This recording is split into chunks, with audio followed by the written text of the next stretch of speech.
on the Ukrainian port city of Odessa saw Moscow fire Iranian-made drones at key infrastructure. Since October, Moscow has been targeting Ukraine's energy infrastructure with large waves of missile and drone strikes. The Melitopol pro-Moscow authorities said a missile attack had killed 2 people and injured 10, while the exiled mayor Ivan Fedorov said scores of invaders had been killed. In the meantime, Russia's ex-president Dmitry Medvedev today said the country was ramping up production of new generation weapons to protect itself from enemies in Europe, the United States, and Australia. In a post on messaging app Telegram, Mr. Medvedev said Russia was increasing production of the most powerful means of destruction, including those based on new principles. Mr. Medvedev, who serves as deputy head of Russia's Security Council, did not provide details of the weapons. President Vladimir Putin had repeatedly said Russia has been developing new types of weapons, including hypersonic weapons. He boasts can circumvent all existing missile defense systems. Since Mr. Putin sent troops to Ukraine on February 24th, 57-year-old Mr. Medvedev has regularly taken to social media to write increasingly bombastic posts. A Mauritanian national has been indicted in New York for his role in 2015 attacks in Mali targeting Westerners that left more than 24 people dead. Fawaz Ould Ahmed, a Mauritanian Islamist, also known as Ibrahim 10, is accused of having committed the March 2015 attack on the La Terrasse bar and restaurant, in which 5 people died. He is also accused of masterminding attacks on the Hotel Byblos in Sevare in August and the Radisson Blue Hotel in Bamako in November that left 13 and 20 people dead. The shocking attacks were amongst the first to explicitly target bars and restaurants popular with foreigners in Mali, which has been gripped by brutal jihadist insurgency since 2012. A Justice Department statement said Ould Ahmed was charged in the United States with multiple terrorism offenses. During the trial, Ould Ahmed said he had carried out the attack on La Terrasse in revenge for cartoons of the Prophet Muhammad by France's Charlie Hebdo magazine. U.S. agents took custody of Ould Ahmed and brought him from Mali to New York, where he has been jailed pending trial. In the meantime, Scottish authorities have said a Libyan man accused of making a bomb which destroyed Pan Am Flight 103 over Lockerbie 34 years ago is in United States custody. The U.S. announced charges against Abu Aguila Massoud 2 years ago, alleging that he played a key role in the bombing on 21st of December 1988. The blast on board the Boeing 747 left 270 people dead.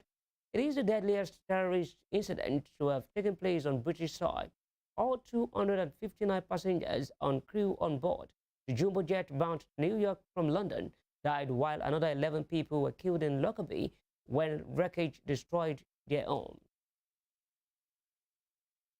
Britain's government today rallied to the defense of the royal family after a new racism row and explosive Netflix documentary.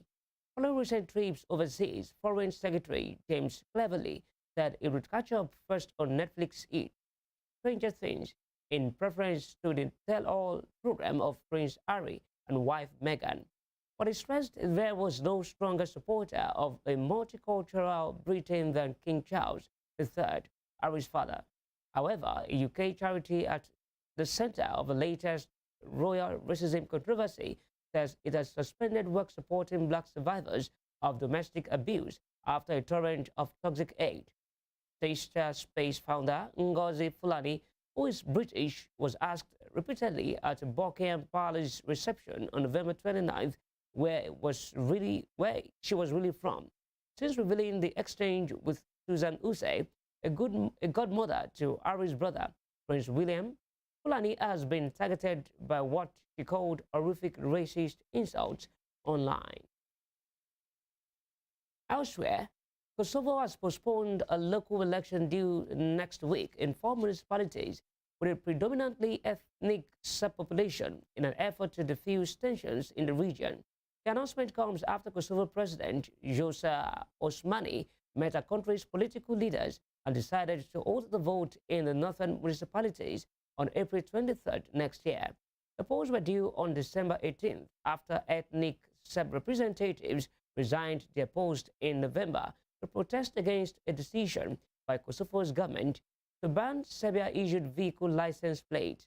Earlier, Serbia's President Alexander Vucic said he would formally request the NATO permission to deploy Serbian troops in northern Kosovo, while conceding this was most unlikely to be granted.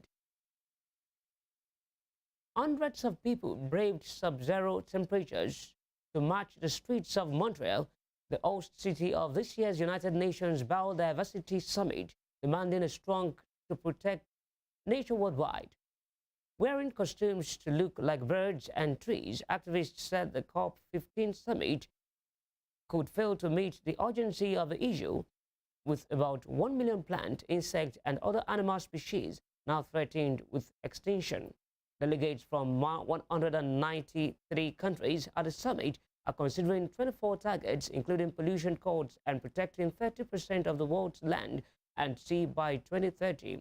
Police in horseback, bicycle, and foot patrolled the perimeter of the peaceful march from where it began in Montreal's Mont Royal Park to the city's downtown, where COP15 is being held from December 7th to 19th. The march through Montreal also saw strong calls to protect human rights, particularly those of indigenous groups who for years have worked to prevent nature loss on their land. So I think it's important for the society to be conscious that it's not only about politics inside, but it's also about outside life. So it's just to include the people that lives in this city to be part of these negotiations. We have got to act, and it's important for us to tell our politicians, our corporate leaders, that we have to change. You just can't stay the same, because we won't be here if we stay the same. Climate change is real. Climate change needs to be acted on now. In the meantime, a protester has been filmed placing an object at the entrance of a Khomeini seminary in Iran's Bushehr before fleeing the scene as the object erupts in flames. Protests against the Islamic regime in Iran are nearing their 4th month. Nationwide protests erupted after the death in police custody of 22-year-old Kurdish Iranian woman Mahsa Amini on September 16th, forcing one of the biggest challenges to Iran's rulers since the 1979 Islamic Revolution. You're watching Spring Global on Western Spring Television. We'll be right back after this break.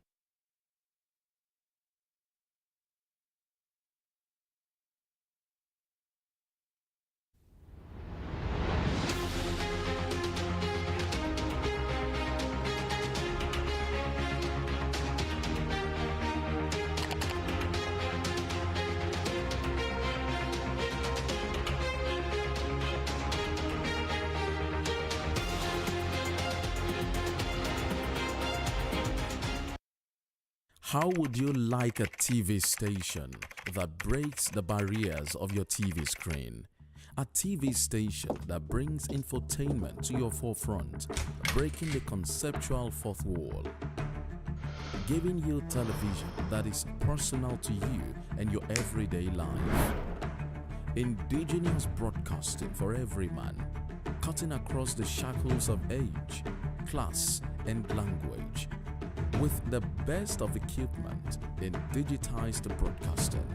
At Western Spring Television, your television experience has never been this magical.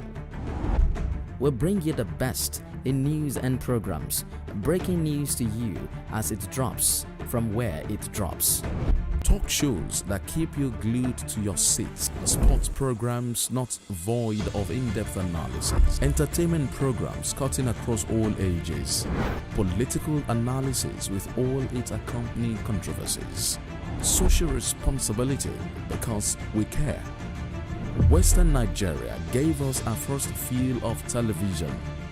Western Spring Television is taking us to the next level.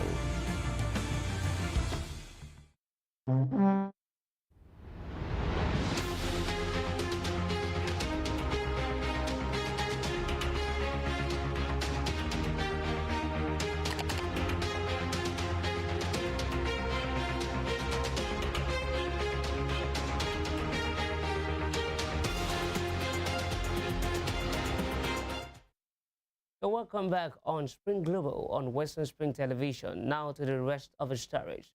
3 women were killed today when a man pulled out a gun and opened fire at a meeting of residents of an apartment block in Rome. Italian media reports said a 57-year-old man had been detained after the shooting, which happened at a bar in the Fidini district where the meeting was being held. 4 other people were wounded in the shooting, with at least one of them suffering serious injuries. A witness said the suspect was a local man who had been in a series of disputes with the Residents' Association. In the meantime, Germany's Interior Minister Nancy Faeser says the country plans to tighten its gun laws in the wake of a suspected plot by a far-right group to violently overthrow the government and install a minor royal as national leader. German police last week arrested 25 people suspected of involvement in the plot, which has shocked many in one of Europe's most stable democracies. According to prosecutors, many of the suspects were members of the far-right Citizens of Rage movement, but denies the existence of a modern German state. In an interview published today, the Interior Minister warned that the movement represented a rising threat to Germany, given it had expanded by 2,000 to 23,000 people in the past year. Prosecutors have said the suspects included individuals with weapons and knowledge of how to use them.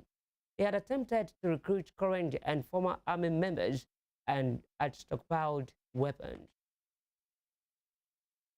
Emergency workers have been searching through the night after an explosion at the block of flats in Jersey left 3 people dead and a dozen missing.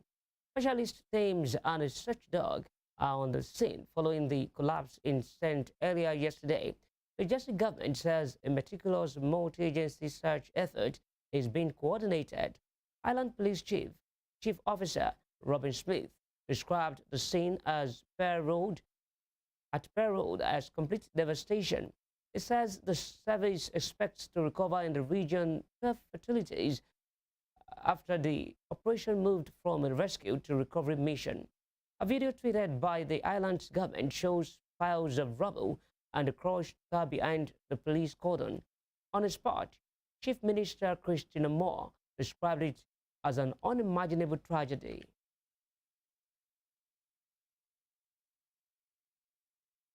Be precise on is that we have 3 confirmed fatalities, and I think it is fair to say that we expect to find more. Previously we've said probably in the region of a dozen, but you will understand how difficult it is to make that assessment. But that's a number we hope we don't get to, but that's the number we are just sort of working to. In South America, Chilean officials have put a safety warning in place after a volcano sent an eruptive column 6,000 meters into the sky. Lasca volcano, which sits in the Andes, rumbled into action yesterday, triggering minor earth tremors. No damage in the surrounding area has so far been reported, but an initial green warning has raised to yellow. Chile's National Geology and Mining Service defines yellow as meaning a volcano is unstable. The classification also means experts are monitoring a site for minor explosion and appearances of smoke. Italy has taken in more than 500 refugees as 2 charity rescue ships were allowed to dock at ports in the south after several days at sea in bad weather, despite vowing a tougher line on immigration. The Geo Barents ship, operated by the Doctors Without Borders charity group, which had 248 refugees on board, arrived in Salerno in the southwestern region of Campania. While on the other side of the country, the Humanity won another rescue vessel run by the charity SOS Humanity, docked in the port city of Bari after Italian authorities agreed to grant it permission. According to Italian Interior Ministry, the decision to allow the 2 ships to dock was based on the poor weather conditions and the risks faced by those on board, rather than a change of policy. Meanwhile, in Africa, 2 bodies of 27 people believed to be migrants from Ethiopia have been dumped by the roadside in Ngwerere area north of Zambia's capital, Lusaka. Police spokesperson Danny Mwale said they likely suffocated to death while in transit. He said one survivor found gasping for air has been rushed to a local hospital. Zambia is a transit point for migrants, mostly from the Horn of Africa, who want to reach South Africa. Mr. Mwale said the police believe the migrants are Ethiopian nationals based on the identity documents found on them. The bodies have been taken to Zambia University Teaching Hospital mortuary. South Korea's parliament has passed a motion calling for the dismissal of Interior Minister over the government's response to the Itaewon crush. Lee Sang-min has been facing mounting pressure to step down following the incident that killed 156 people and injured 152 others on the 29th of October. The opposition-controlled assembly passed the motion today, but President Yoon Suk-yeol is widely expected to reject calls for his minister's resignation. The Democratic Party has threatened to impeach the minister if the president rejects the motion. The Interior Ministry oversees South Korea's police, who have been criticized for their response to the incident in Itaewon, a popular nightlife district in Seoul, with narrow streets and alleys filled with bars and restaurants. The crush happened as crowds gathered to celebrate Halloween without restrictions for the first time since the start of COVID. Now the sport captain Harry Kane has said England will use their defeat by France to be mentally and physically stronger for the next challenge as they headed home from the World Cup in Qatar. England were beaten 2-1 in the quarterfinals, with Kane missing an 84th-minute penalty, having earlier equaled England's scoring record of 53 goals. Gareth Southgate's side have left their hotel in Al-Wakra before their flight home. Writing on social media, the Tottenham forward added that it will take some time to get over it. England centre-back Harry Maguire echoed his captain's words and also paid special tribute to Southgate, who has said he will review and reflect on his side's exit with the Football Association before making a decision on his future. Southgate, who has been England manager since 2016, has a contract that runs until the Euro 2024 finals. England departed their hotel in Qatar at around 12:30 p.m. local time and are expected to land in the UK later today. Brazil's Neymar said his team's elimination from the 2022 World Cup following a devastating penalty shootout loss to Croatia has psychologically destroyed him. Brazil were knocked out on Friday by Croatia in a stunning 4-2 quarter-final penalty showdown that left Neymar in tears. In an Instagram post, Neymar said the defeat has hurt him the most, stating that it left him paralyzed for 10 minutes after the match. He said the loss will hurt for a very long time. A traditional Santa Lucia Christmas concert has been held in Stockholm, Sweden, as part of several Lucia processions, concerts, and activities lined up. Santa Lucia, celebrated across Sweden on the 13th of December, is a commemoration of historical martyr Lucia of Syracuse. The figure is represented in concerts by a person wearing a crown of candles.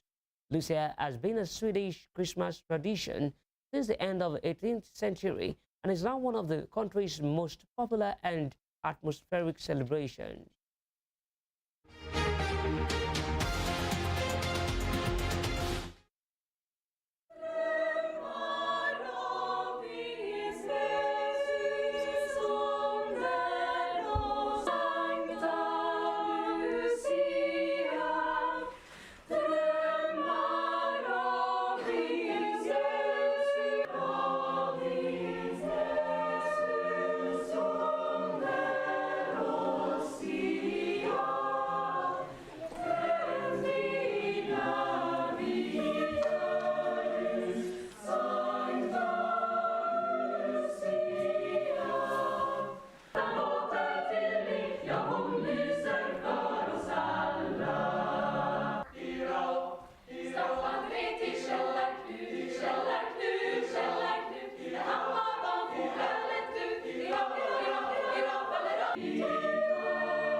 Before we end Spring Global, here's a recap of our top stories. Southern Ukraine has been hit by strikes from both sides in the war, with Russia launching drones at Odessa and Kiev fighting back in Melitopol. Emergency workers have been searching through the night after an explosion at a block of flats in Jersey left 3 people dead and a dozen missing. The bodies of 27 people believed to be migrants from Ethiopia have been dumped by the roadside in Ingwero area north of Zambia's capital, Lusaka. You can follow us on our social media handles on Facebook, Instagram, and Twitter at Western Spring Television. You can also watch us live on our YouTube channel at Western Spring Television. I am Okoye Muni. Thanks for watching.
Atótó arére.